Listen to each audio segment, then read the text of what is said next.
Good afternoon and welcome to NASA's Johnson Space Center. I'm Chelsea Bayarte here live in Mission Control, Houston. We're on flight day 10 of NASA's Artemis 1 mission, and today the Orion spacecraft will conduct a translational burn to insert the spacecraft into a distant retrograde orbit, or DRO. This is a relatively quick burn expected to fire for 1 minute 28 seconds beginning at 3:52 and 28 seconds p.m. Central Time, 4:52 p.m. and 28 seconds Eastern. Distant retrograde orbit is highly elliptical, oval-shaped orbit around the moon. This orbit is unique to Artemis 1 and will not be used for Artemis 2, Artemis 3, and beyond. It's highly stable, so little fuel is required to stay there, as we use this Artemis 1 mission to put Orion's systems to the test. And here to talk about future orbits in just a little bit is NASA's Deb Ludbin. She'll be joining us as a guest shortly on in our coverage later today. We'll also be joined by NASA's Dan Hewitt back at the Moon Board to explain a little bit more about what distant retrograde orbit is.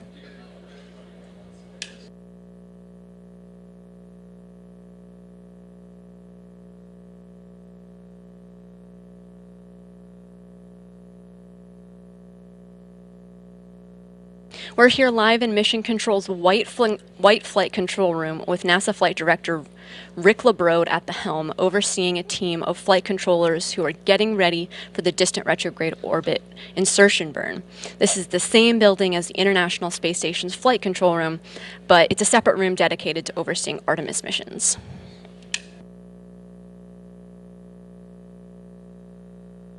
This is a live view that you're getting on your screen now.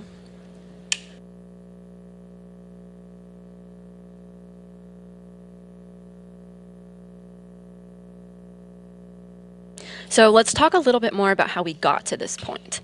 The spacecraft launched on a Space Launch System rocket on November 16th, and by its third day, it was halfway to the moon. On November 21st, Orion performed an outbound powered flyby burn, the first of two maneuvers required to enter DRO, the second being today's orbital insertion burn. At the time of outbound powered flyby, Orion was just 81 miles above the lunar surface. And throughout the mission, the spacecraft performed a series of outbound trajectory correction burns to put Orion into the lunar surface, into the proper configuration to enter distant retrograde orbit. So remember the number that I just told you, 81 miles above the lunar surface on November 21st, and by November 22nd, Orion exited the gravitational sphere of influence on the moon and was at a lunar altitude of nearly 40,000 miles. It's going to continue to get farther, and shortly after today's distant retrograde orbit insertion burn, Orion will reach its maximum distance from the moon at 57,287.76 statute miles.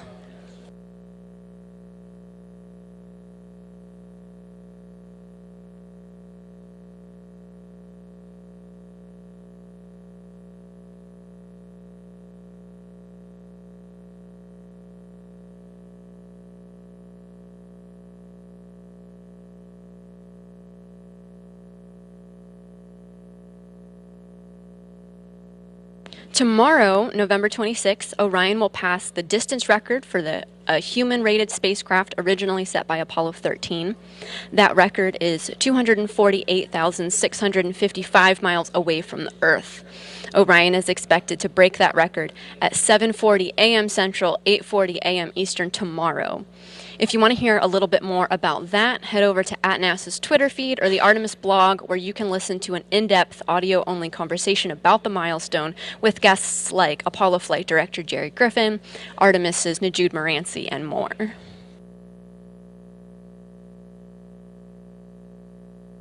So we're talking about the Apollo 13 record.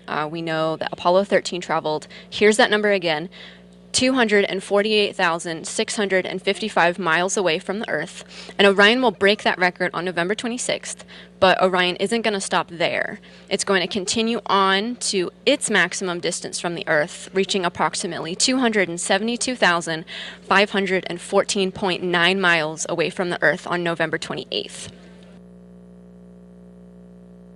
We won't be live on air for that milestone, but later that day on Monday, we'll be live on NASA TV for a briefing to discuss the midway point of the Artemis mission. And finally, on November 30th, we'll be at the tail end of distant retrograde orbit. We're inserting into that orbit today, and Orion will leave DRO on Wednesday, November 30th to prepare for a splashdown back on Earth.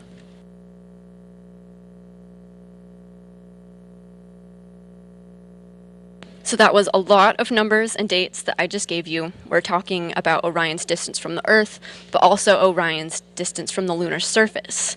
It gets a little complicated. So to get a visualization of both of these positions in real time, the Orion program has a great tool online called Arrow, or the Artemis Real-Time Orbit website. We link to it in the Artemis blog, and it's a way for you to see for yourself where the spacecraft is relative to the Earth and the Moon.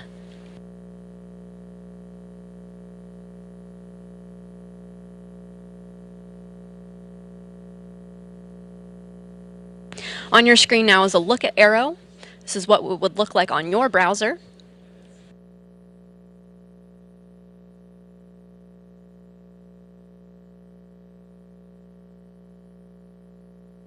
So to recap, we're in a 25.5-day Artemis mission to the Moon, and we're in flight day 10.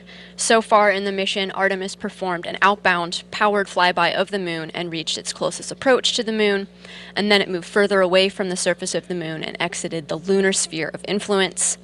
Orion has conducted a number of burns to get ready for distant retrograde orbit insertion, and at 3:52 p.m., the burn is expected to begin just less than 15 minutes from now.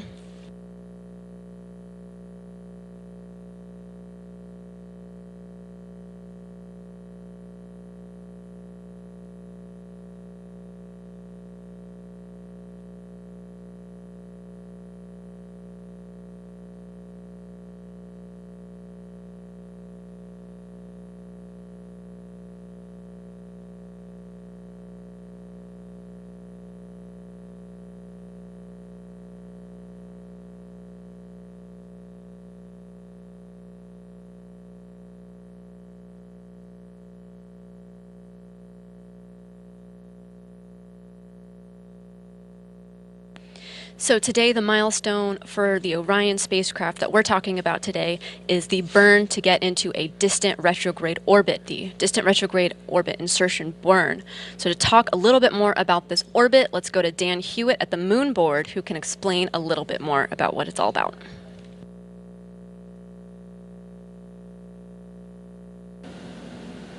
So the outbound powered flyby has been complete. We are on our way now to distant retrograde orbit, or DRO.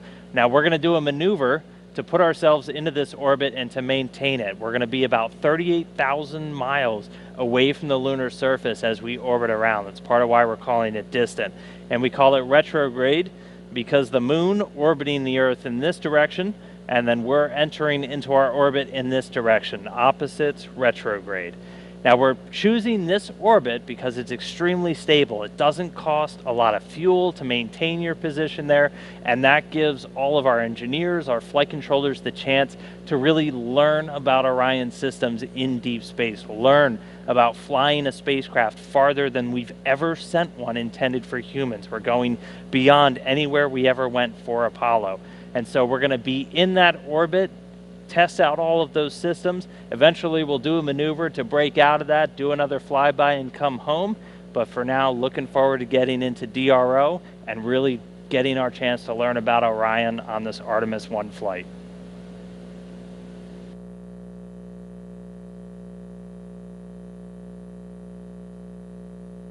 So that was a little primer on what this orbit is and why we want to use it this mission to meet our test objectives of the Orion spacecraft, but DRO will not be used in future Artemis missions. I'm joined now by Deb Ludbin with NASA's Gateway program. Hey Deb, thanks for joining us. Thanks so much, Chelsea. So Deb, Gateway's not going to be in a distant retrograde orbit, is it? What will the lunar outpost be in? It will not be in a distant retrograde orbit. The Gateway will actually be in a near rectilinear halo orbit, which is a lot of words. We say NRHO, and that is a very different orbit than the DRO. Would you like me to explain a little bit about it? Yeah, sure. Okay, so the NRHO, near rectilinear halo orbit, is much more long and skinny, like a long oval. So it actually looks, if you're looking at the moon, more like a necklace hanging down from the moon. It is sort of a combination between two types of orbits that have a lot of things going for it. So the low lunar orbit is more similar to what Apollo did, and that's an orbit that goes sort of around the center of the moon, and it's very close, and it provides great access to the moon. And then the DRO, the distant retrograde orbit, is a much broader, and it usually takes about 2 weeks to get around in an orbit, and it's very circular, and it has great stability, which means you don't need a lot of fuel to stay in orbit, but it also is not very close to the moon. So what we have for the Gateway is we have a near rectilinear halo orbit, NRHO, and that orbit has the benefits of both. So it is both access close to the moon for some of its orbit, where we get to about 90 miles away from the lunar surface, but it also has the stability of a distant retrograde orbit, so that its overall orbit takes about a week, 6.5 days or so, and that orbit offers both the stability of a distant retrograde orbit as well as the access to the lunar surface that a low lunar orbit would have. Wow, that's really cool. And you're seeing the Gateway that we're talking about now on your screen. And I also see Orion in this graphic. So we heard that Gateway is going to be in this NRHO orbit. Does that mean Orion's going to have to be too? Sure will. So Orion will do lots of things for Gateway. Orion is the crewed system that will bring crew out to the Gateway so that we can live and work and test out those systems. But at the same time, Orion is going to be bringing some other things out to lunar orbit for us too. So it's very important that the Gateway is in an orbit that both Orion and the human landing system can both access, and Orion will come right up to us. So we know that Orion's going to need to be in the same orbit as Gateway during future missions, as you just told us. But can you tell us about Orion as a whole? What's its relationship to Gateway, and what's the goal of Gateway, and how does Orion help? Absolutely. So like I said, Orion is the only way right now that we have to get crew to the Gateway. So that is our number one reason for making sure that we have the staging point of the Gateway small space station in lunar orbit. We can use that as a staging point for Orion to come out and for the human landing system to come out, and everything can meet together there. We can do system checkouts on all of the systems that we will need to go down to the lunar surface, and the Orion crew, which is the Artemis crew at that point, can learn what it's like to live and work farther away from Earth, and learn what it's like to be longer in space, and what happens to people when we're farther away from Earth, when we're significantly farther away from phoning home and calling for help. And so we're using this opportunity with the Gateway to test out all of those systems, both technical and human systems, to make sure that we can work together as an integrated system, which will absolutely be necessary for Mars. That's right. So we're talking about going to the moon, going to Mars, the Gateway overall. Why is Gateway important part of the Artemis missions? Gateway is imperative in figuring out how we do a sustainable lunar mission. The Gateway is crew tended. It is not crew habitation all year round. We have crew there for about a month at a time. And for our longer missions, the farther we get away from Earth, the more independent these systems have to be. So we utilize the time on Gateway in learning more about what our systems will do, what our people will do, and it's also a great staging point for future missions. We could actually launch a Mars mission from a system at Gateway, do all of the staging, all the checkouts there, and then have it move on to Mars. And at the same time, we do tons of science. So the good thing about Gateway being there all the time and it being a sustainable system is that we can use that to do science experiments and learn about space weather, learn about radiation, learn about what systems are going to do when they're tended and when they're not tended for significant periods of time. So the Gateway is an imperative position for us enabling sustainable lunar orbit as well as moving forward to Mars. And that's what it's all about, a sustainable presence on the moon and the science that we can achieve from it. Deb, thank you so much for joining us. Thank you, Chelsea. Thanks.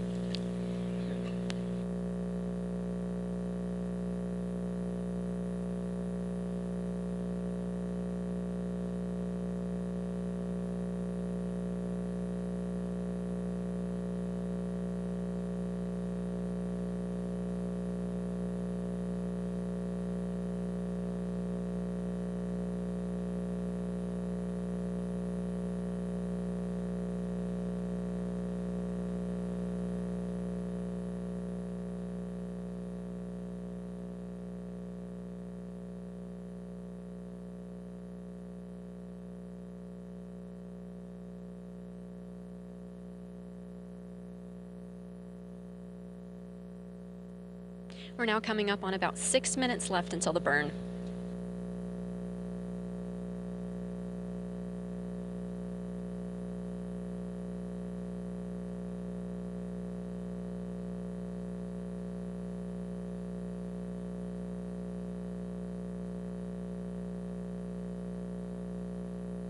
Shortly before our coverage began today, Flight Director Rick LeBrode conducted a go, no-go poll for the burn, consulting with flight controllers here in the White Flight Control Room, and they all concurred that they are go to proceed with this burn.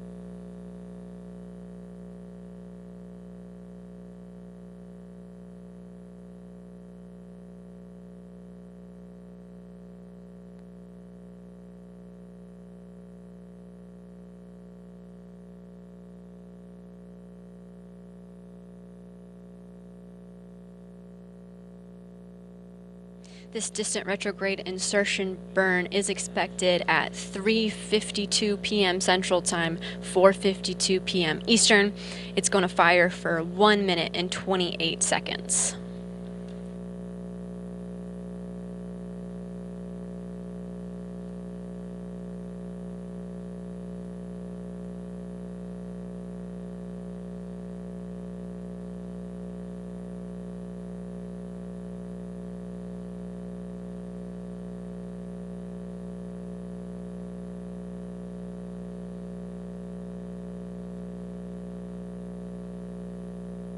Four minutes now until the expected start time of the burn.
Now less than 3 minutes away from the burn.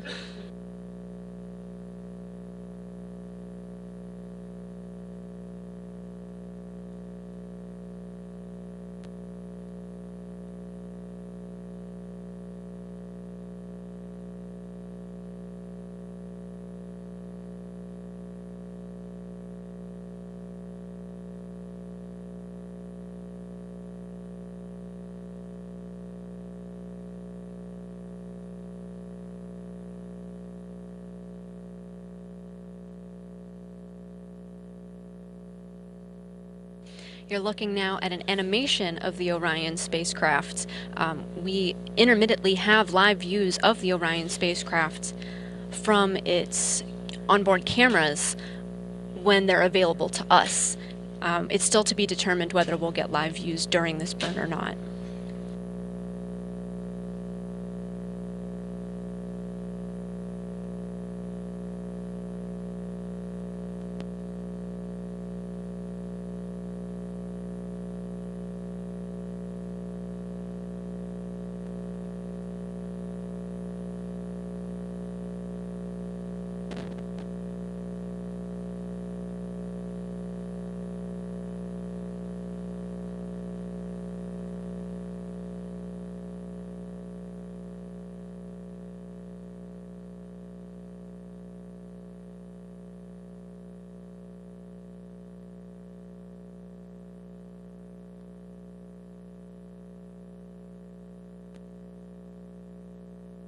And with 1 minute left to go until the burn, it looks like we do have our live views back.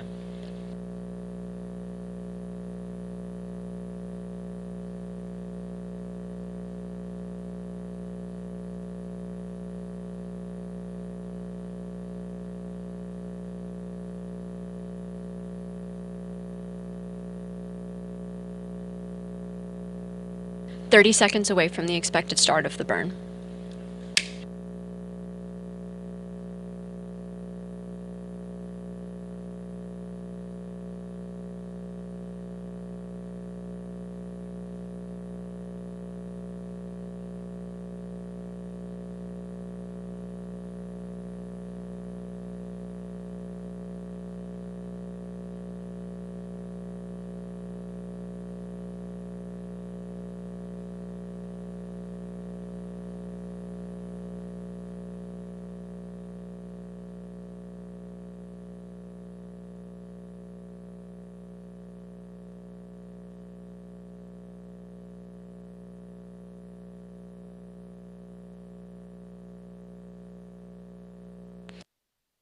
The burn has begun.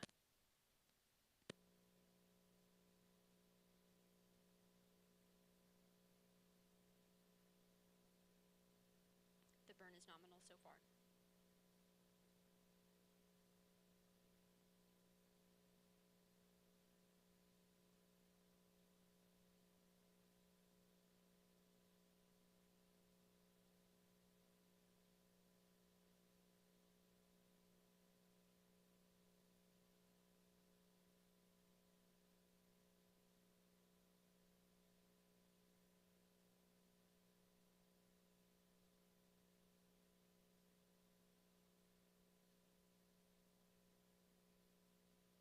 Everything proceeding nominally.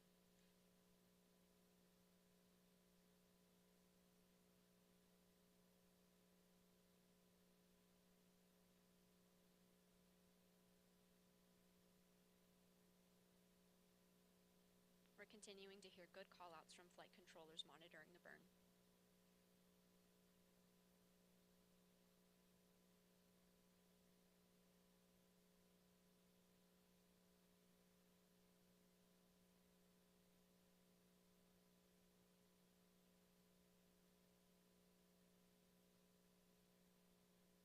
We've reached the end of the burn. The engine has stopped firing.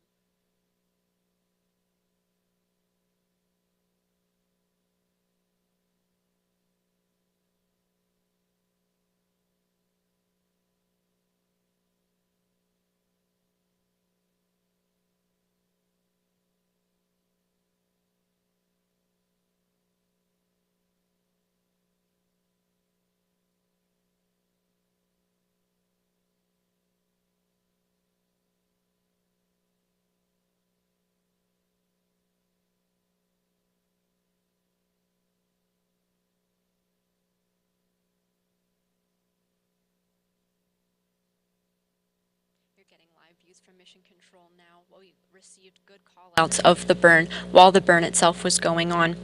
Flight controllers are just confirming that everything went well.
Our coverage today is all about distant retrograde orbit insertion burn, which just commenced minutes ago and concluded about just a little over a minute afterwards.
We're back with live views of the spacecraft now.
Flight controllers here in the white flight control room looked at all the data from the burn and confirmed that it was a good burn. The burn began as scheduled at 3:52 p.m. Central Time, burning for almost a minute and a half.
So it looks like we had a good burn. It began at 3:52 p.m. Central Time, 4:52 p.m. Eastern, burning for 1 minute and 28 seconds. This burn occurred. The start of the burn began about 10 minutes ago. Orion is now traveling at a velocity of 2,252 miles per hour, 57,000 miles above the surface of the moon. And you can follow all of this data in real time using the Arrow Artemis real-time online tracker yourself. We link to this in the blog. We're going to continue to have imagery and videos in high definition from this mission as well as we go on. This is a 25-and-a-half-day mission to the moon and back, and we're on flight day 10, having just completed the distant retrograde insertion burn. Many important milestones are expected. We'll be live on air to discuss the midpoint of the mission and for distant retrograde departure as well when the Orion spacecraft departs this distant retrograde orbit that it just entered today.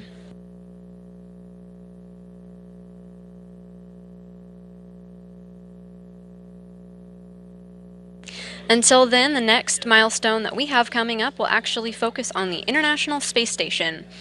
Live coverage of the SpaceX Commercial Resupply Services 26 mission. It's a cargo mission with the Dragon resupply spacecraft. Begins at 2 p.m. on Saturday, November 26th, with the launch scheduled for 2:20 p.m. Eastern Time. That concludes our coverage for today. This is Mission Control Houston.